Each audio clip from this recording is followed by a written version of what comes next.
You're listening to the Filmspotters podcast, the number one film podcast hosted by Tom and Isaac. A reminder that we are a non-profit podcast and any proceeds will go to charity. Enjoy the show.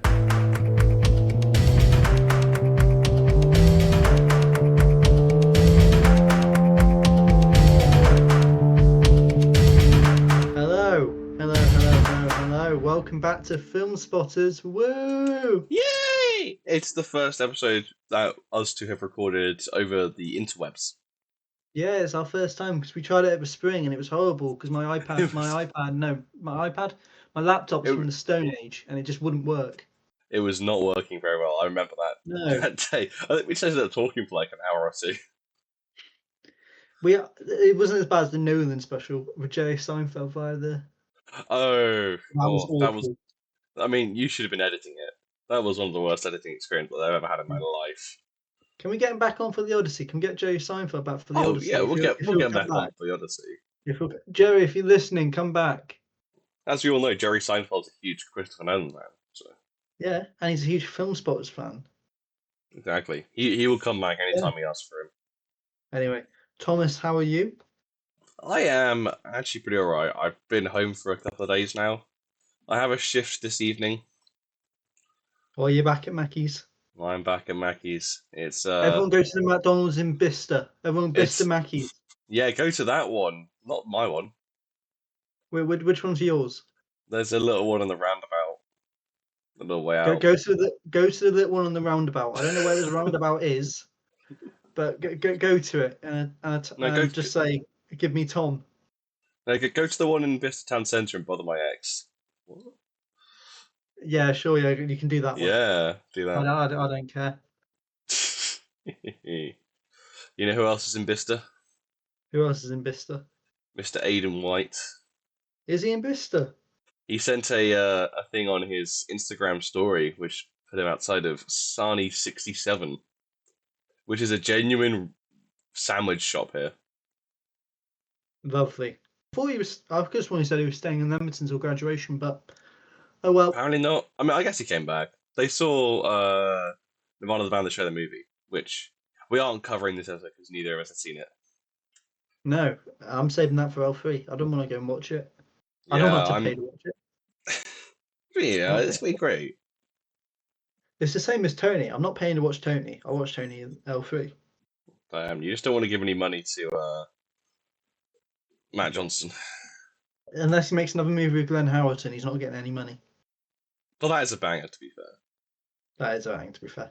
Okay, Tom, what are we covering this week? This week? This week we've got a good couple of films for you. We got Supergirl, which is about that Supergirl.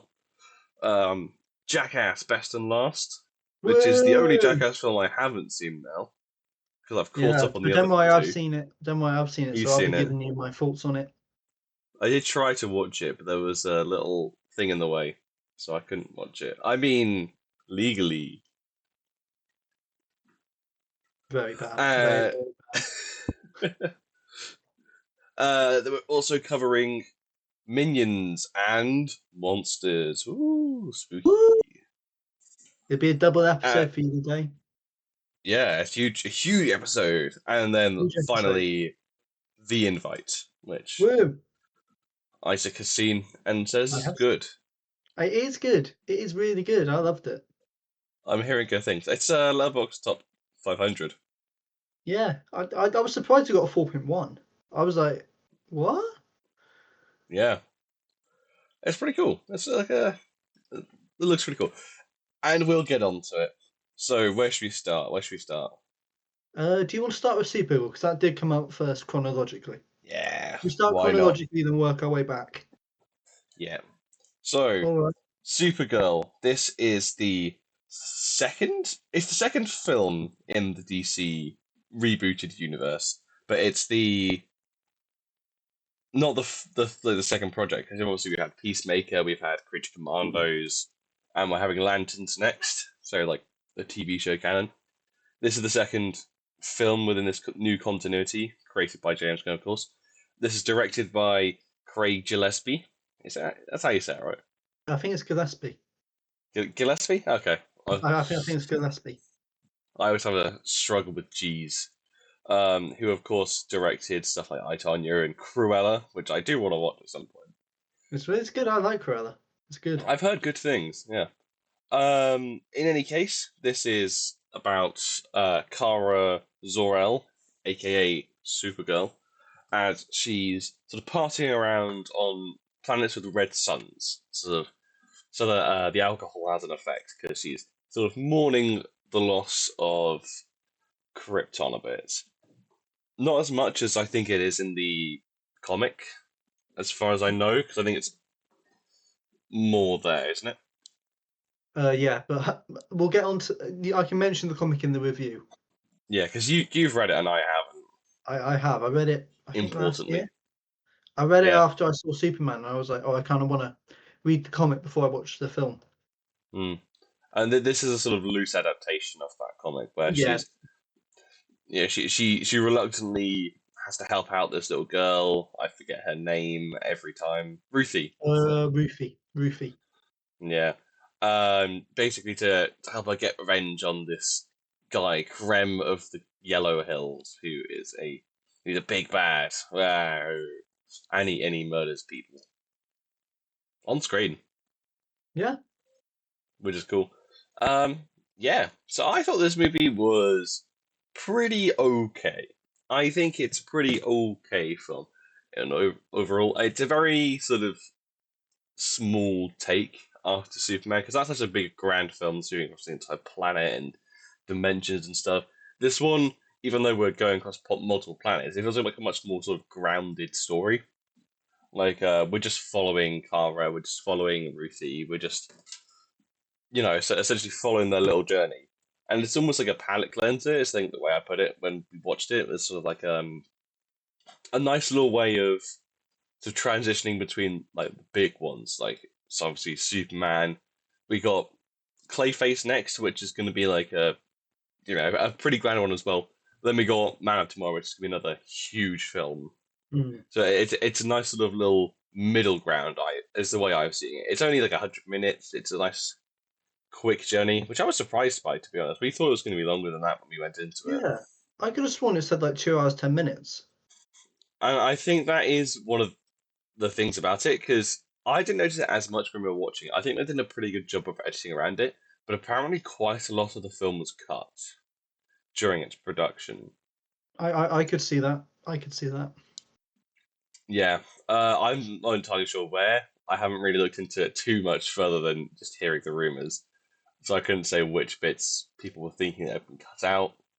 But it does feel noticeably shorter than some of the other sort of big blockbuster superhero films that we've been getting sort of recently. I mean, the last superhero film I saw in cinemas must have been Fantastic Four.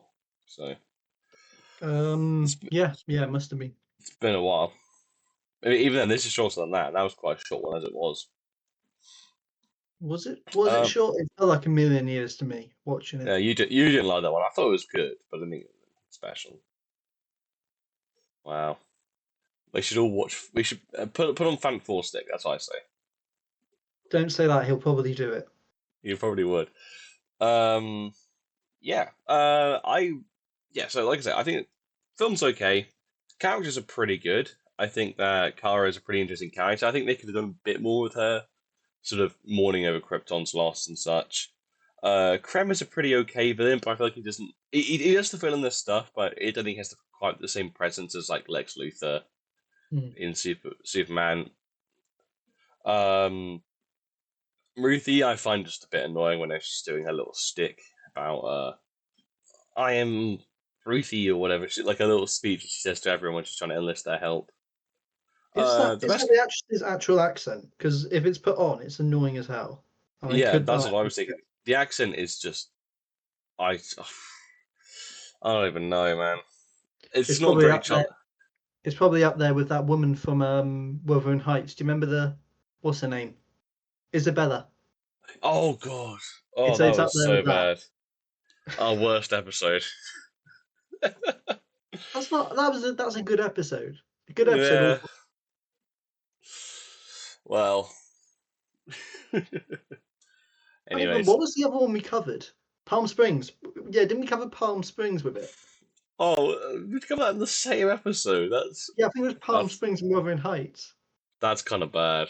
That's not great. That's hilarious. No, that's hilarious. That is really funny. Yeah, the accent's annoying. It's really annoying because child acting's been really good recently with like the 28 films and the Bring Her Back was really good. Adolescence, obviously, and then you come into this and she's just kind of okay. Hmm. Is she a Which is child? How old is she? I think so. Oh, well, let me have a look. Eve Ridley. She is. Yeah, she's born 2011. She's younger than my brother. Okay. So yeah, she would So be she's 15? yeah, she's 15. Right. No, she's 14. She's 14? December 13th. Why can't I do maths? Yeah, she's 14. So, child actor. In any case, I don't know. She's fine for what the film is. I'm not going to complain too much about child acting because we've seen worse and we've seen much better. So, yeah. Do you think she's going to come back? Do you think we're going to have her back in the DCU? I doubt it. I She doesn't come back in doubt any of it. the other comics, so I don't think she's going to come back. I hope not. Is my response, which feels mean, but No, that's perfectly fine. Perfectly valid. We're critics, Tom. This is our job. We need to be mean. We're critics. Oh, I don't know. This child acting was appalling. Yeah, the best character here I thought was Lobo. Lobo was a lot of fun. Oh, 100%. 100%. He wasn't in the comics, but the fact that he was in this and he's Jason Momoa and he's just clearly having a blast. It's so fun. I really hope he pops back up in Man of Tomorrow because that feels exactly the right sort of place. Of course he's going to pop back. He's going to pop back up. You're not just going to 'Cause, I introduce mean- Lobo to Supergirl and then not bring him back for Man of Tomorrow. Well, exactly. I mean, I need him back because Jason Momoa got royally screwed over by the DCEU. Because I mean, I haven't seen either of the Aquaman films, but I think Film Bojo likes them. So that's Yeah, Film Bojo does like them. I like take the that first what you one. will. I like the first one. I don't really mind the second one. They're fine. They're fine, but he did get fired, and it was kind of James Gunn's fault. So I'm glad that they gave him this other opportunity in a character which honestly might suit him better. Oh, 100%. Like Aquaman, he's so toned down. This, he's just pure Jason Momoa. I mean, I did really like him in the Snyder Cut, but that's the Snyder Cut. Yeah. That's gonna be I'm peak. looking It's forward to 4 him in hours. June Part 3. That's what I'm looking forward to him in. Yes. I can't wait for that. It's gonna be so good. Obviously he's in June as well. Duncan, Idaho. Is he on the cover of my Blu-ray? He is. Oh, that's sweet. There you go. Only Isaac can see that. And that was so quick. I didn't even get to see it. That was so quick. Oh my god! Here you go. Bring it. Look. Oh, I see him. There he is. So peak. Very cool. Anyways, so have you got anything else you want to say, Tom? not massively. I mean, the character's good. I think the story could use a little bit of improvement because it feels very fast and a bit choppy, and the pacing's a little bit weird. But I'm not too bothered by that. I was just here to have a little bit of a fun ride. I mean, I wasn't expecting Superman again, which feels minorly sexist. No, that's not sexist. This was never going to be Superman. Yeah. I don't know. Minorly sexist. No, Anyway. I think the people attacking this film because it's starring a woman and saying that's the reason it's not doing well. Yeah, I think that's definitely sexist. That's definitely sexist. I don't think it's nearly as bad as people are saying. Like, if you're going in just expecting a little fun ride, where you're watching someone with pretty cool powers fight some people and save a little girl, then it's fun. It's a fun time, and there's not much to complain about here. It's nowhere near the most malicious film I have seen this year. No. I don't even know what I've got at the bottom of my list right now. I don't think I've had a 1 out of 10 this year, but I'm worried. I've had a definite 1 out of 10. Which one? You haven't seen it, but Citizen Vigilante is not very good. Oh, have you watched it? Yeah, I watched it. And it's one of the worst films I've ever seen. Oh, well, I don't want to talk about it on here because I don't want to give any kind of no, press you to don't. it. You don't want to. No, yeah, Um, I don't want people watching it. in any No. case, I think Supergirl is. I think it's a 6 out of 10. I think it's just perfectly fine for what it is. It's perfectly mid tier. Like you can see them putting this out during the height of mid tier slop at Marvel, but it's not Mm. slop, and there's actually passion behind it. Yeah. I think. It's still better than anything Marvel's put out this past year. Still better than anything film wise. I have disagreed with that, but we have radically different takes on what Marvel's been doing recently, so Yeah. I And think we we have can let different that takes on slide. Thunderbolts. We have different takes on Thunderbolts. Yeah, I really liked Thunderbolts. You thought it was just fine, Yeah. and then you don't like Fantastic Four. I like it. I think it's probably better than this, but that's might change on rewatch. I don't know. I also I mean, okay, it's definitely worse. It's definitely a very bad film. But from the space I was when I watched it, I did really enjoy Brave New World. I didn't mind it. I don't mind Brave New World. I think I it's thought it fun. was I thought it was fun enough, and it's basically the exact same situation for here. I just turned my brain off for 2 hours, and it was a nice film. It was fun. I think the only thing I didn't like was the spy woman because I didn't think her acting was very good. No, she wasn't great. But anyway, But this is that's better. the only thing I didn't like. This is better than that. Watch Yeah. Supergirl. Give it the actual box office it deserves because we're not just tiding over to a Clayface. No, definitely not. No. Any case, do you want to go to Jackass now? So yeah, our next film is Jackass: The Best and Last. This is the fifth and final installment in the Jackass franchise, not counting Jackass Bad Grandpa and the Point Five movies, and is a direct sequel to 2022's Jackass Forever, which was publicized as the last Jackass movie, and then Yeah. they made this one. It's directed by Jeff Tremaine, who, other than Jackass, hasn't done a lot. He directed The Dirt, which is a Motley Crue biopic for Netflix with Machine Gun Kelly. Interesting. That's probably why he was in Forever. Probably. And he I also loved. created a television Yeah. show alongside Johnny Knoxville, real name PJ Clapp, and Academy Award winner Spike Jonze. Always I. weirds me out saying that. It's so crazy that he's in all of these films. It's genuinely mental. Like I watched Forever the other day with a group of friends, and I was just trying to tell them that it was he'd won an Academy Award for. It's for her, isn't it? It's for her, yeah, he won for her. Yeah. And it's like he's won for this incredibly prestigious film, and look at him getting punched in the face. He knows where the Anyway, balance is. this film features the regular Jackass crew, Johnny Knoxville, who's always been kind of the main star of these movies, and then went on to go and star in. I think the most profitable film he's done is Men in Black 2. Would you say? I Not didn't most even remember notable. he was even in that. It's been a long Uh, time since I've seen the Men in Black films. he's joined by Steve-O, real name Stephen Glover, Chris Pontius, Wee Man, Yeah. Preston Lacey, Danger Yep. Aaron McGeehee, and Dave England. Yeah. And this is also alongside the newcomers Poopies, Jasper and his father Darkshark, Rachel Wolfson, and Zach Holmes, who were introduced in Jackass Forever. Yeah, Uh, Jackass. OG cast member Bam Margera is still absent from new footage after being fired from Forever, but he appears in archival footage, one of which being the stunt he filmed for Forever. Oh, really? He filmed a part of the I forget what it's called, but it's where they turned off the lights and they had the snake in the room. Oh, yeah, yeah. That's a He had great a one. section of that which they had to cut out, but that's in Oh, this new right. film. So I think the movie begins just by showing us the origins of Jackass, with the Yep. initial riot control tests filled by Johnny Knoxville for Big Brother magazine, which culminates in him getting shot in the chest while wearing a bulletproof vest in the desert. Yep. And it's kind of from there we are shown a mixture of new footage, such as highlights for me being the Dum Dum Game 2 with Paul Waterhauser Yeah, and I've heard of it. the Escape Room from Hell, which is just absolutely nuts and kind of culminates with Aaron just running out the room and leaving the studio.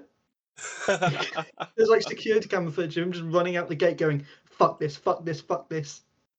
I'm not singing it because that's a direct quote. Not singing it, it's a No, direct I quote. know. I think. Look, I don't know if you've noticed, but I've stopped censoring them on Spotify. Yeah, it doesn't matter anymore. But then alongside the new footage is old footage, which is hand selected by the Jackass team for their significance, such as the golf course air horn, Poo Cocktail Supreme, Yeah. and oh god, there was one more. The magic trick. The magic From trick is Jackass iconic. Forever. Yeah. Only this time it's a kind of an alternate take. Okay. Because they did 2 takes of the magic trick. One of them didn't work, Yep. which is the one we see in Best and Last, and the other one culminated in Johnny Knoxville being flipped over in the air. Arguably, neither of them worked. Yeah, no, they wanted the ball to hit him. No, because They wanted the ball to hit him. So yeah, the most recent one I watched was Forever, and there's the bit after he's done the magic trick and he's coming out and he's actually explaining what was supposed to happen. And it's like neither of them works. They couldn't film anymore because he was. I mean, you could see the concussion he gets. Like, I don't blame him for not doing anything in this one. Like, it's brutal. Yeah. Now, I think the most cautious thing people had about this film was, of course, the old footage. People were saying, "Oh, it's just going to be a best of compilation." It actually isn't, because all the archival footage they show, most of the time is stuff we haven't seen before. Oh, and okay. it's like alternate takes, stuff they weren't allowed to show. For example, there's Are a these cut potentially gag. stuff? Sorry, are these potentially stuff from the .5 films? No, this is mainly stuff from the TV show, which they had to cut out. Oh, okay. So, for example, from the TV pilot, there's a cut gag where Johnny Knoxville dressed up as a prison inmate and went into like an appliance shop and asked for a hacksaw. Okay. The police were called. Yeah. And it ended with Johnny Knoxville having to be put on the ground with a gun pointed at him, being placed under arrest. Crikey. With the police officer saying, "If you had moved, I would have shot you." Which fun fact culminated in MTV not being allowed to film in Hollywood for 10 years. Because the LAPD was so upset with them for that gag. Wow. Okay. There's also a bit with Brad Pitt of him getting kidnapped. That was in the TV show, but they put it there just so they can have Brad Pitt in the movie. Fair enough. I think. I'm trying to think what else is there. I don't think there's anything footage-wise of note. The bad thing is though, is it as interesting? Is the new stuff as interesting as the old stuff? No. Knoxville and Co have been on kind of said from the get-go that they're not doing stunts in this. That they're too old and they can't do stunts, which is going to get them hurt. So what they basically do is just get the new people to do stunts, with the exception of Danger Aaron, because I think. He doesn't care. He doesn't count. So Johnny Knoxville basically does nothing in this movie.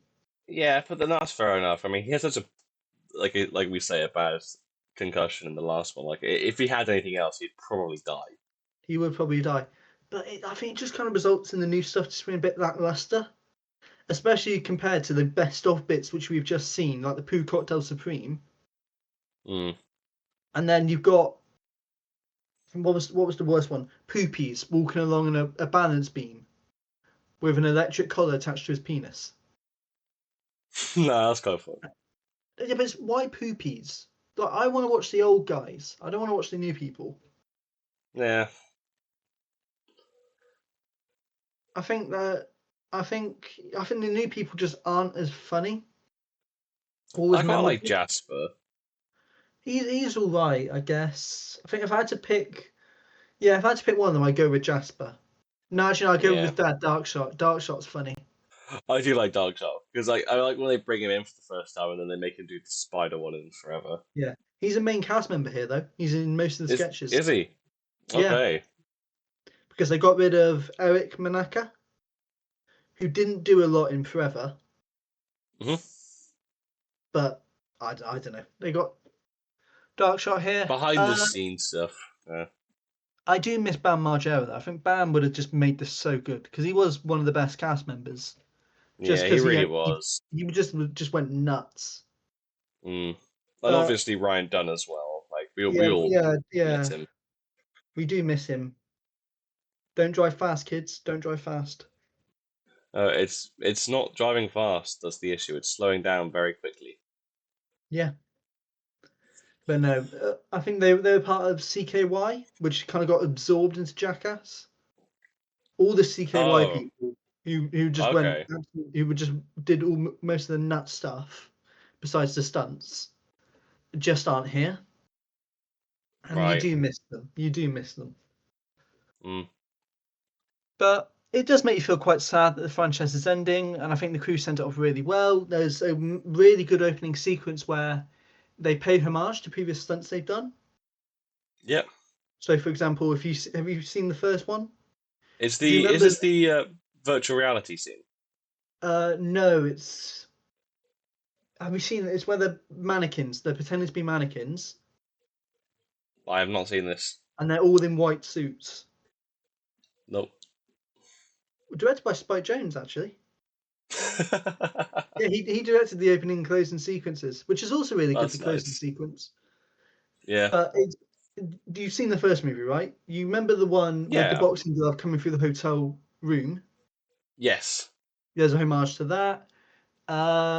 Rachel with the scorpion, and I think the Yep. taser on her tongue, homage to that. Yeah. But yeah, it's really good. I think they do realise what kind of made this franchise special, and are Mm. showing us all these really good, all these really good sketches that they did to distract us from this new stuff, which is not as good. Yeah. Well, that's, again, you can't blame them that much for it. You can't blame them. Is it really? I think was it really worth it making this new film when we already I have don't the old know. stuff? I don't know. They'll probably I come don't back in 5 years. They'll probably come back in 5 years' time and Yeah, say, I don't "Fools, know. you doing one more. I This time it is the last film. We promise." It's not like we said that after every film. don't know. They made such a statement about it this time. I don't know. I mean, it's They actually did that called with Forever Last. as well, Tom. They did that with Forever. Eh. Anyway, overall, I think this is a fitting send-off to one of the most influential and entertaining comedy franchises of the 21st century. And it really makes you proud that these guys were able to make a name for themselves from basically getting punched in the face Yeah. and then go on to such bigger things, such as Johnny Knoxville with his acting. Yep. Uh, I think 6 out of 10. It's fine. Fair enough. Fair enough. I will get around to it eventually, I reckon. Watch it in the cinema. Don't watch it illegally. No, but honestly, I will wait until it comes to Netflix. I don't need to see it immediately. You could go watch it in L3. That's true. I might do that. Go watch films in L3, kids. Yeah, L3. It's the That's the place best. to be. That's the place to be. Well, from what I watched yesterday, I was missing L3. I was sitting in View Vista and I was like, wow, this is the best place on earth, but it's no L3. No, it is not an L3. Because yesterday in View Vista, I watched Minions and Monsters. Woo! What a seamless transition. So, Minions and Monsters. This is the brand new Illumination film directed by Pierre Coffin. Coffin? Eh. And it's about the minions once again causing a bunch of shenanigans all throughout time, specifically during the early eras of Hollywood, as they sort of, become silent movie stars before Babylon happens and they get sounded out of the business, causing our main three minions, Henry, James, and Ed, to basically summon some monsters to make a big monster movie, and things go a bit awry, surprisingly. This, of course, stars Pierre Coffin as every minion, as well as Trey Parker as the main monster, Gumi, Alison Janney as the narrator, essentially, Christoph Waltz as Max, Jeff Bridges as like the two brothers, twins, Jesse Eisenberg as Dort, and Zoe Douche as the love interest for Dort. Yeah, this is another That was a very Minions good movie. summary, Tom. Very good summary. Yeah, I think you this is summarized. I think you put everything in there. I think so. There's a lot of surprises in this. Like, I was reading up on it a little bit before to see like what sort of references they were pulling, and I was really surprised when I saw so many like very, very, very, very old films, such Yeah. as the dog at the racetrack, isn't it, or horse running, or whatever it is. Yeah. Horse at the racetrack. The sprinkler Horse. sprinkle. I think I must have Workers gotten the leaving the right one. factory. Yeah, Lumiere Factory, train arriving at station. But also some very, very old one which I have seen. So Trip to the Moon, they pay homage to. Great train robbery. Um, what other ones are there? The General, very briefly. There's a bunch of them.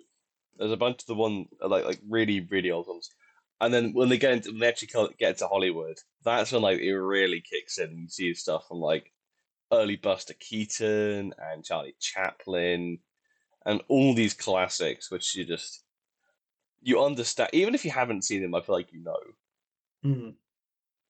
Because I mean, I don't know how many like Buster Keaton films you've seen, but I feel like you can understand I've which seen ones they quite a were. few because I studied him at A level, so I've seen quite a few. Oh, okay, fine, fine.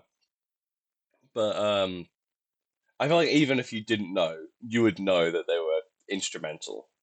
You Mm. know, because like in Safety Last, when he's like holding onto the clock, when he's like on the side of the building. That's Howard Lloyd, isn't it? Howard Lloyd, yeah, whatever. Yeah, Safety Last is Howard Lloyd. Yeah, I'm just talking about the general Hollywood. Well, you had said Buster Keaton and Safety Last. I just wanted to I said clarify. Buster Keaton and Charlie Chaplin. You can't knock me. You didn't say Howard Lloyd though. Harold Lloyd is another genius. Well, that's the Okay. only one I've seen by him. Anyways, um, the film as a whole is pretty okay, actually. I didn't have too bad of a time with this. I thought I was going to give it worse than I did. And then I was like, you know what? It's a silly Minions movie, and it's got Dort, and it's got these stupid monsters doing stupid stuff in the second half. And I actually like the design of Irene quite a lot. I think it's just okay. Like, the minions are actually quite funny in this one. Which is a surprise to me, given how unfunny they were in. Oh, let me just count them. All the other ones. What? No, they're hilarious, man. Love the Minions. I I really do not like the Minions franchise. This is potentially my favorite one, other than the original No, Despicable I still Me. like 1 and 2. 1 and 2 are still at the top for me out of that first one. I still despise two. I still hate Minions. I still don't like Minions Rise of Gru. What? Yeah. Nah, man. Nah. Look, if they'd focused less on Gru and more on the Minion stuff, then it would have been fine. If they hadn't have had a racist Asian lady stereotype, then it would have been fine. Who was the racist lady? It wasn't really racist, but No, are you talking Michelle Yeoh? yeah, it's not really that No, racist. I wouldn't call that racist. In any I think that's case, kind of pushing it, right? yeah. They're minions. They've got nothing but joy in their hearts. They're not racist. Well, no, They're not they racist. like They would never serve a certain mustache man in between 1933 and 1945. Stop asking that question. Pierre had to in a press interview he confirmed that they didn't serve Hitler. The fact you have to confirm that, you have to That's really funny. confirm. No, The thing is, though, these kids' characters did not serve Hitler. I had to defend them from this allegation before. I've like, no, the minions did not serve Hitler. They were in the cave, but it turns out there are multiple minion tribes now, so it's all the more possible. Could they not just say that Hitler doesn't exist in the Minions universe? They could just No, say because well, Hitler's not real. yeah, you can't really do that if you're keeping a regular World's timeline. we're getting too much into the historical politics of it, and I'm gonna go off on a tangent. In any Yeah, case, um, I really appreciate that this film does the minions as the minions, and we keep them as the minions, and we don't do anything else other than Dort, essentially. yeah, but Dort's Because funny, but Dort is fun. exactly, Dort is the most ridiculous thing I could have possibly hoped for a side character that's not a minion. Like, he is very funny. He switches up so incredibly fast over a woman. It's quite revealing to myself. Like when Huh? he's in the park and then he starts supporting the women's votes.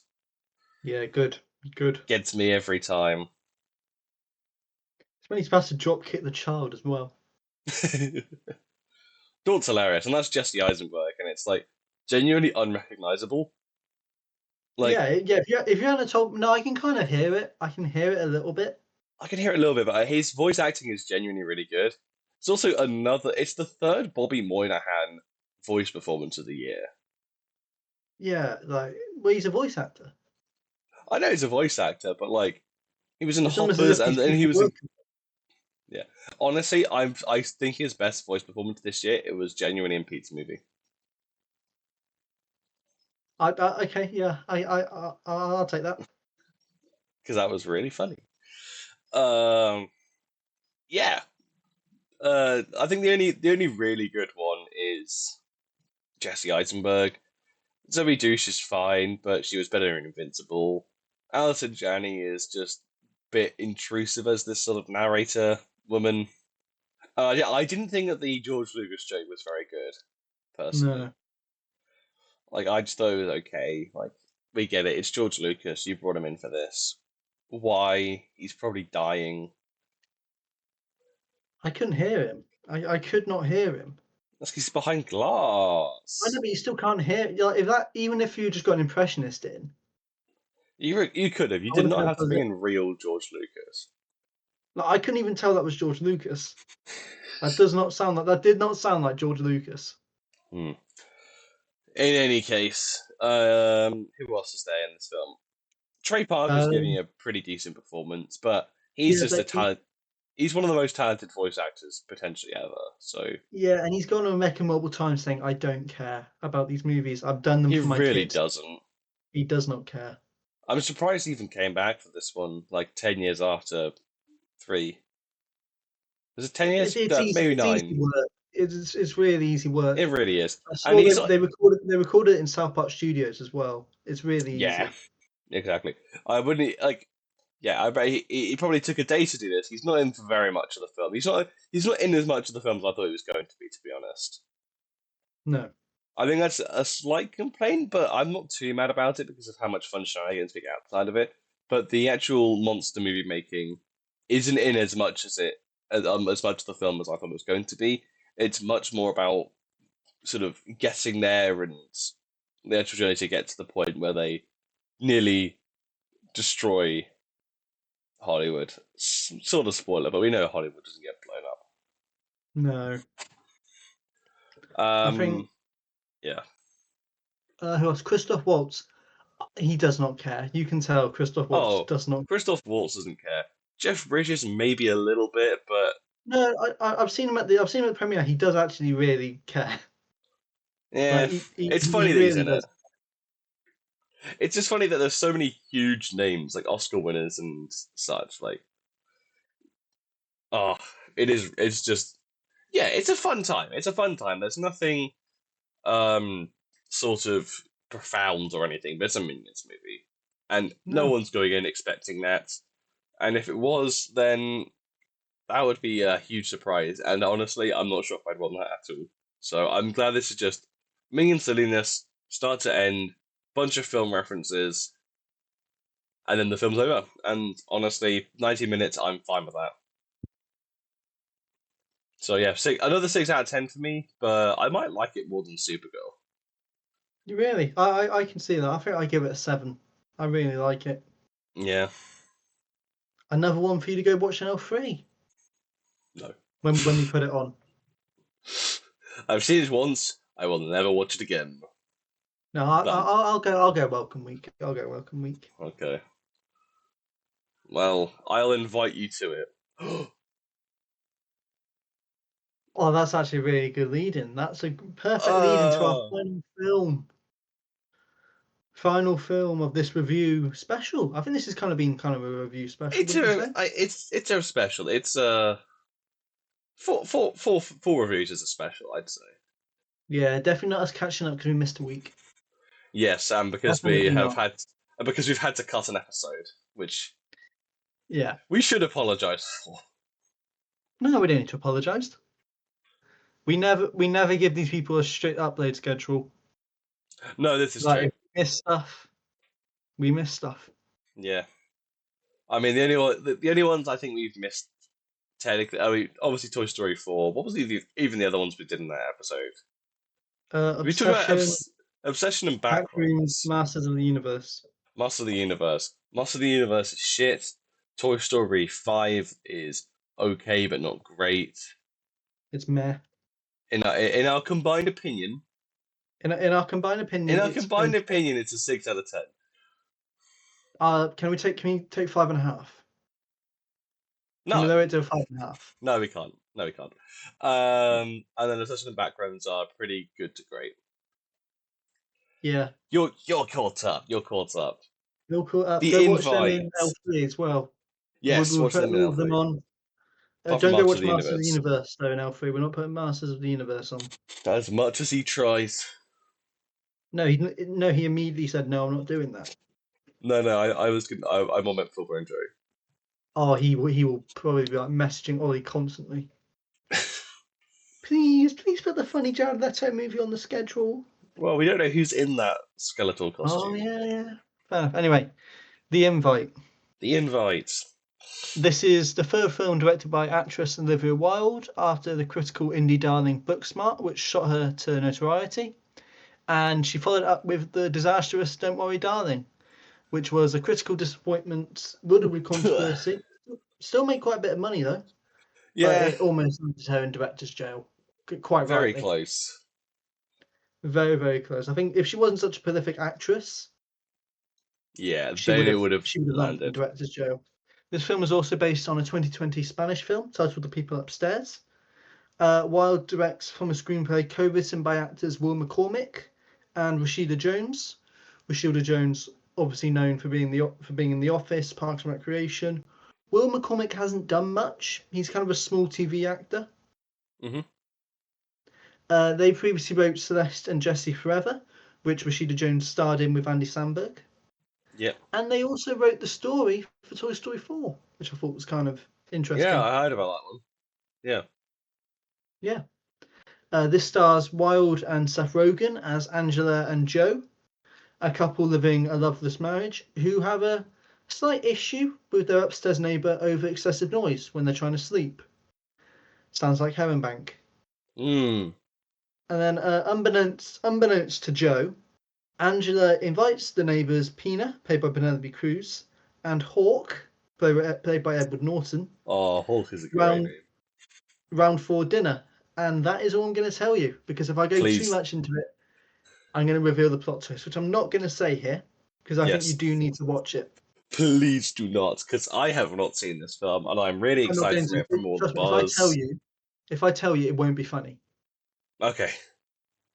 But no, you mentioned Hawk being a good name. There's a gag about that towards the climax of the film, which I won't. Please tell me it's not a Hawk to a joke. It's not a Hawk to a joke. Okay, good. Don't worry, we're not that down bad. We're not that down bad. Mm. But I really like this film. This kind of film is right up my street. Just you get an excellent script, some stellar performers. You keep them in one location and you just let them act, and have like really interesting conversations. There's a lot here about relationships, sex, and whether or not you should. Why are you making that face, bro? Why are you making? You didn't even see anything. Keep going. You made me lost my train of thought now. So yeah, relationships, sex, and also should you stay in a marriage for necessity or love? Because Wilde and Rogan have a young daughter who we don't see in the film, but it is quite obvious that they're in the marriage because they got the kid. Yeah. And that once the kid grows up, they're probably going to end up divorced. Rogan's character is also an ex-piano. It was also in a band. He's an ex-keyboard artist Right. who gave up his career to start a family, and now teaches at a kind of subpar conservatoire in New York. So yeah, there's a lot about that, about him. There's a piano in the living room that they have, and they don't go near the piano. Ed Norton tries getting him to play it, he just won't, Right. because it's just going to remind him of everything he gave up. So it's a bit like the opposite of Juno. Yeah, a bit like the opposite of Juno. Yeah, if Juno is about at what age do you become a parent and become able to do this, at what age, this is kind of about at what age do you stop being a parent and can your own life restart? I mean, it's also I more meant the Bateman character in that film because he very much gives up the family for the music. Yeah, but it's a bit less creepy. Yeah. Well, I, what's creepy they about have got Juno? on, they have got on record to say he's not attracted to her. He just Good. wanted. He sees her as a friend. They've gone on record to say that. What? No, it's fine. It's a good film. Anyway, yeah.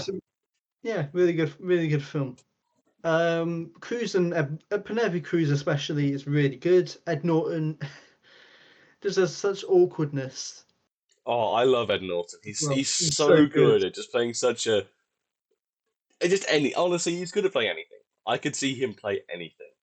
I mean, he immediately comes through the front door, and he's on the floor feeling their rug because he's quite interested in rugs.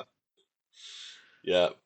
But he's also kind of like this nosy neighbor, always looking in cupboards. You know, the kind of person who comes round just to see the house because they're nosy. Yeah. Yeah, I know the sort. yeah.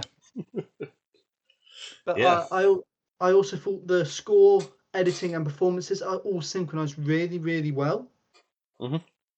Because you'll have the score come in, then a frantic shot reaction shot, and between the performances, and it does really well to not only provide narrative tension but also give an insight into their mental mindset. And you can just see that these people absolutely hate each other Yeah. because Seth Rogen's character really wants to sort out this quarrel between the two of them, which they haven't said to the neighbors. The neighbors don't know about this. Mhm. But Wilde's character wants to be friends with them, and so is frantically saying to him, "Don't say anything. Don't say anything." But then the moment it starts his mouth, you can just see Wilde's face just drop. Ah, okay. And it is she's really good in this. I don't really like her as an actress, but I thought she's really good in this. I don't mean. The only thing I can really think that she's been in was In Time. In Time, Cowboys and Aliens, Haven't Babylon. seen She it. was in Babylon. I have not seen Babylon. Even I made a reference to Babylon earlier this episode. I actually haven't seen it. Don't. It's not great. No, I'm gonna watch it. You can't stop me. I'm not saying. I'm just giving you my opinion. It's not a good I film. know. It's so Actually, no, divisive. it's okay. No, I'm retracting that statement. It's okay. I think I will be in the camp that loves it. Is the thing. It's very long. I'm just going to say that it's very long. I have heard. Yeah. This isn't a Anyway, Babylon review. Yeah. The we're Invite. getting off. Very We need good. to stop talking about Babylon. We can talk about it whenever Damien Chazelle's new movie comes out, right? Yeah. No. Okay. But as I said before, the plot twist is really funny, and I won't disclose it. But do not go searching for it because it just will not make the film as funny. Disclose. Oh my! I'm not putting the cameras on again. We're not doing this with cameras on again. We're not doing cameras on. But actually, yeah, you're right. It's a terrible idea. You keep derailing this recording session. Oh, only because you keep getting distracted. Oh my That's god. so that was the most that was okay. I'm cutting that bit. The plot twist is really funny, and I won't disclose it now, but I really encourage you not to go searching for it because it just won't be funny. It's a Yeah, bit like the drama's plot twist.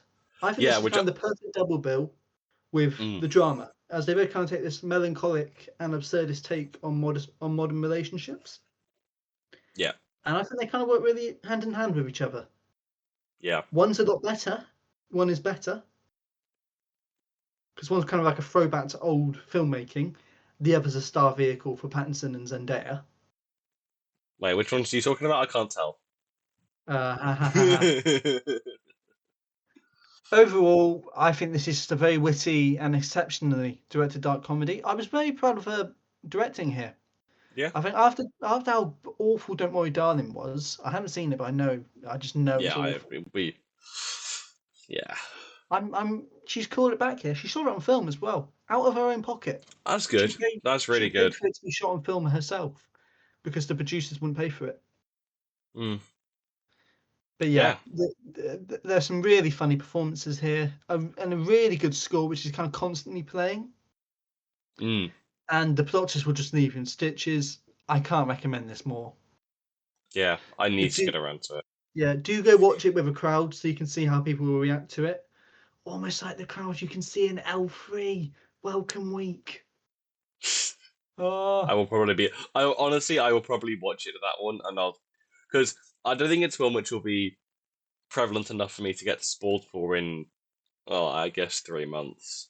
no, no, it's not as. If I survive the drama, not getting spoiled, Yeah, I exactly. thought I And that can was like survive. 2 months that we both, neither of us got spoiled what that was actually about. Yeah, I haven't seen anybody spoiling it, but Yeah, which is good. which is really Like, good. this is the smaller sort of film, so hopefully I can avoid it. Yeah. So yeah, that is our review of The Invite. Right. Before we wrap up, how long have we been recording for? How much longer can we go for? We're at 52, 52. Can we do worst and best films of the year so far? Have we got that? I'd honestly forgotten that you told me to do that. But Do you know? I have my list on Letterboxd if you want to go off of That's that. fine. So as long as we can just like give our definitive of the year Yeah, so far. because this is the first one after um the midway point of the year, of course. Yeah. That being June ending. Yeah, Yeah. there've been some great films and there have been some films. So There'll be some fun. So we're going to give you our definitive best and worst of the year so far. So right, Tom. do you want my best or worst first? We'll go best. You're allowed to nominate 5. You can nominate 5. Okay, so my top 5 of the year so far Okay. is number 5, Project Hail Mary, which is What? Who obviously, could have seen that coming? I know, it's a lot lower than other people say. Most people have that at 1. Then 4 is 28 Years Later, The Bone Temple, Yeah. another banger. Then number 3 is Obsession, which of course everyone's talked about. Number 2 though is Hokum, which nobody has talked about, and I'm mad about it. It's so good. And the number Okay. one's Yeah, Waste Man. we can put that in our top 10. Number one's Waste Man though, because it's Waste Yeah. Man. Yeah. It's I so think. good. It took us both off guard by how good it was. Yeah. So hang on. Just go through that again so I can write them down. So Yeah. it's Hail Mary, Mary.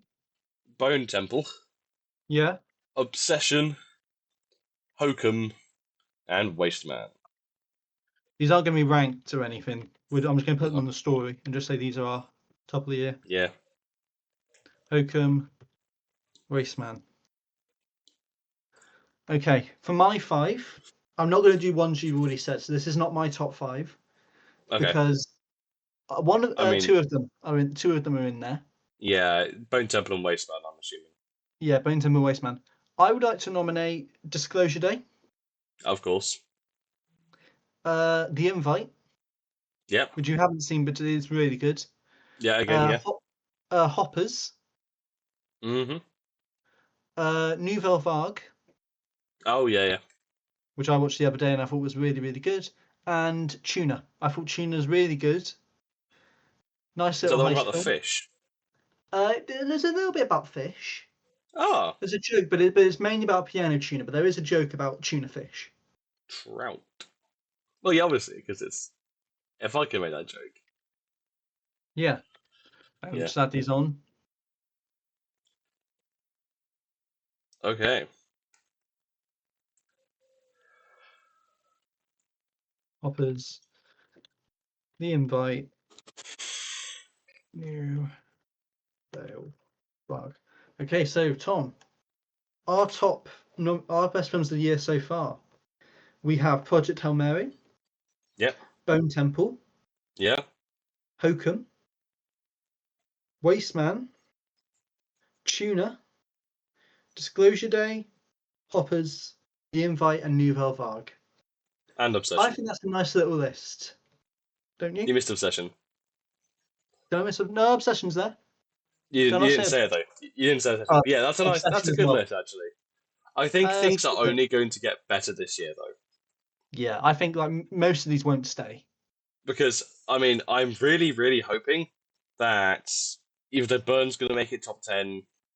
I'm really Mm, hoping that from what I've heard about Evil Dead, from what yeah, I've heard. yeah. But Well, no, we'll see. you're a massive fan, so I don't know how it's gonna. Exactly. Like it might just Yeah, not be for you. yeah, Or for most people. In any case, obviously we've got the Odyssey coming up, which I think will be okay. I think that'd be okay. I think it'll be fine. Spider-Man potentially could be good, but I don't know about top That's gonna be 10. really good. Uh, July's a good month, but I think things are gonna. I think things will only start picking up from Yeah, I can see that. here. Right. Should we do worst? Yes, our worst films of the year so far. Okay. Do you want me to go through my bottom five from best to worst? Yeah, go on then. Okay. So you've got Wuthering Heights, Yep, The Bride, yep, Michael, yep. Thrash, Crash. Yep, we can add that on. and my least favorite film of the year so far, Balls Up. Yeah, I thought that would be on there. Yeah. So you had of my 10 worst, you had 3 of them because I put them just in case you were going to say some of them. Yep. I would like to nominate hmm Citizen Vigilante as the worst film of the year. Obviously, I would not. Yeah. Yeah. Have you heard about it? I I hadn't have heard heard. about it before. I hadn't heard about it before I watched it. I thought it was just going to be a John Wick ripoff. Like I didn't know it was that bad. I didn't. I No, had no idea. I have heard a lot about it from the other people I know who have seen it, and It's they awful. say it is pretty, pretty horrible. It's awful. Yeah. Right. I would also like to nominate Lee Cronin's The Mummy. I know you haven't seen it. You'll probably like it. I probably will like it, but that's I fine. hated it. I I'm just alright for thought you it to was put that down not there. very good. So yeah, In the Hand of Dante. I'd like to nominate that as well. Yeah, That was cheap. that was 2.5 hours of my life I'm not getting back. that was a Nothing happened. crazy Nothing amount of happened time. that entire movie. There was no character development, no anything, not even a plot. There was nothing. Yeah, I've also like to nominate Masters of the Universe. that's fair. I think it's a bit. I mean, it. In all fairness, it's would be seventh on my bottom five. I think of our list, I think I'll put it at number 9. I think it'll be like number 9. Like Yeah, it can get kicked off because there'll be worse stuff coming out. We haven't watched exactly. I mean, Moana yet. We haven't watched Moana. no, That's we'll see. that's definitely going to end up on from what I've heard. It's definitely going to end up on this list. And Yeah. my final one I'd like to nominate is Animal Farm. Okay, fine. I did also have Shelter, but the Shelter's we can ignore Shelter. We can ignore Shelter. Yeah. Yeah. I mean, the only other one I would have ever put on there would be Super Mario Galaxy, but I think it's just a me thing that I really hate that film. What about that Jason Segel movie we watched? That's not the worst film I've seen this year. No, it's not very good. It's not very good. I think it has its moments during the first half, though. It's as soon as those characters show up, that's when it gets bad. And Although it there's gets some starts very, really, really weird and offensive. yep. And then it gets gory, and I like the gore, but it's very poorly plotted. Anyway, Yeah. that doesn't. I don't think it makes it. The only like the other bad ones, obviously, Ladies First, which I enjoyed more than most people did. Which people, I don't need to watch that. I'm kind of I'm a kind of a Sacha Baron Cohen kind of guy. I think it makes some good points, but I think it mostly goes about it the wrong way. Hmm. But it's not as bad as people have been saying, in my opinion. Mandalorian and Grogu, obviously, and Mercy's the other one. Mercy. What was Mercy? With Chris Pratt. Oh, I forgot. No, actually, I unironically like that movie. I think it's a lot of fun. I didn't think it was very good, but But before the ending, when he's strapped in the chair, I was loving it. I was really getting into it. yeah, It's when it turns into like a GTA 5 cutscene at the end yeah, that that you're wasn't kind of great. like, no. Oh well. Oh well. So our worst films of the year, we have Citizen Vigilante, Lee Cronin's The Mummy, Wuthering Heights, Balls Up, In the Hand of Dante, Masters of the Universe, The Bride, Michael, Animal Farm, and Thrash. Tom, we're not a visual podcast. They can't see what you're doing. The only Yeah, but you person who can. could see that was me. Yeah, and they were great faces. We're not doing this with cameras on again. I'm not putting the camera on again. I'm not putting the camera on again. Right. Is there anything else you want to add before we wrap this up? I do not believe so. I mean, actually, yeah. What are we covering next week? You've devised a bit of a schedule for this summer. I've devised a schedule for the summer. Next week will be Evil Dead Burn and Moana, Yes. followed then by The Odyssey the week after. Mm-hmm. And then there won't be a Filmspotters the week after that because then we'll do Spider-Man. Yeah, And that should keep us for July. that should do indeed. Yeah, I think after this episode, it'll be like a week's break, and then we'll be doing Odyssey after that because I will be recording from Rome. Fun fact. Yeah, you're going to be doing this in Italian. Hit Yeah. us up with some Italian. No, Okay, fair enough. I don't know a single word in Italian. But in all fairness, neither does Audrey Hepburn or who's the guy in that film? I've already forgotten. What film's this? Roman Holiday. Hold on. Gregory Peck? Gregory Peck. So I've got the DVD. Gregory Peck. Okay. I couldn't see it. Do it again. I couldn't see it. Oh my god. There you go. One more time, can't see it. Still can't see it. What do you mean you can't see it? Can't see it. Still can't see it. I still can't see it. I can see it now. Okay, good. Okay. Banger! I watched it in I was preparation. entirely messing with you, by the way. I could see it the entire. Yeah, I know. Yeah. Oh, I didn't mention. Oh, you don't have to. He's dead. Is he? I can't mention him. No, you can't mention him, Isaac. He's a figment of your imagination. Yeah. I'm The only going thing we nuts. have to mention is our bloody unpaid intern. He's been a real menace recently. Oh yeah. Messing up Happy our birthday, birthdays. Tom. Happy birthday.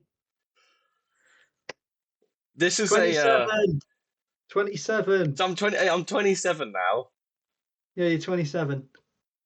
Yeah, it's great because I can just. Did you have a nice birthday? I had such a nice birthday. I had so many people message me. How many? And, how many? I think probably on Instagram about 10 people. And I think I only told half that it actually wasn't my birthday. Who'd you get message you? I got Hold on. Tom, as in Tom Cassidy, got Toby. I think Freddie messaged me. Kate, Holly, Anance, Amina, Grace. I got a good couple of people. Yeah. Well, I hope you had a nice birthday. Oh, it was such a nice birthday. I really wish that you'd get me that body pillow. I've been looking. I've been looking. I couldn't find any. I went on Etsy and they said we'll do a custom one for 10 quid. It'll be like perfect. Give me the thing.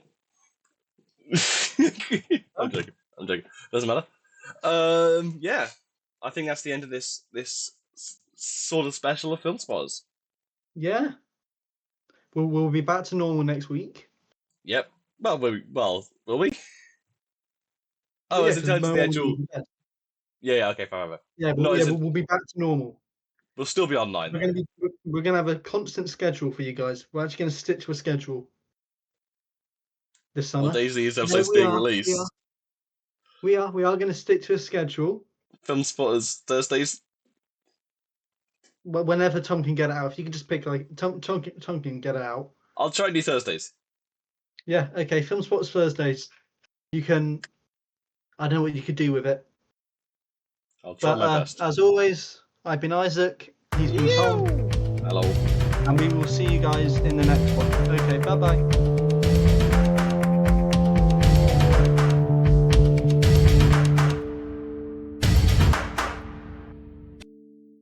So I can just say whenever, and you'll just edit around this, yeah?